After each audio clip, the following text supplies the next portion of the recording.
inciting them to take over the government. Mali yun kasi if you watch his press con, sinabi niya na ayaw niya ng kudita. O doon lang, sira na kagad yung mga sinasabi nila. Second, sinabi niya ayaw ko rin ng people power. So what was Ayoko ng mga tangke. Sabi niya, luma na yung mga tangke. Saka ayaw niya ng people power. He thumbed it down. O madalit sabi, what he's saying is he was reminding the AFP that under the Constitution, your job is to protect the people. We have a problem now. Gawin yung trabaho nyo. He didn't even say how they will do it. So how in the world can he be inciting these people to revolt against the government?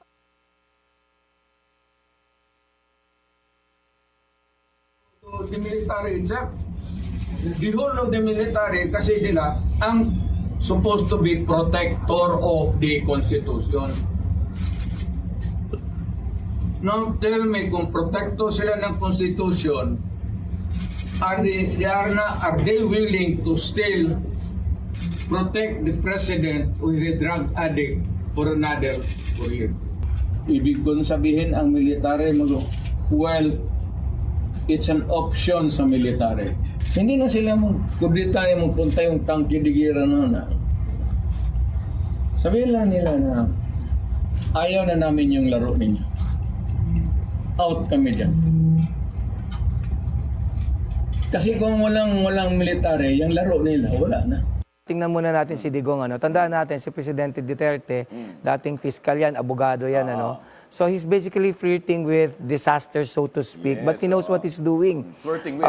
Parang sinabi niya, di ba? Sinabi niya, oo, ako ang nag-utos ng tokang.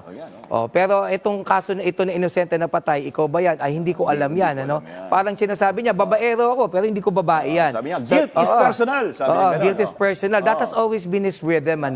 So, pagdating kasi sa inciting to the people to commit sedition, parang sinasabi mo sa kanila, iniinganyo mo sila to take up arms against the government.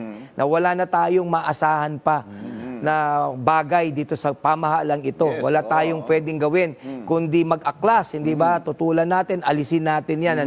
At sadly, wala masyadong kaso na nadesisyonan ang Korte Suprema patungkol dyan.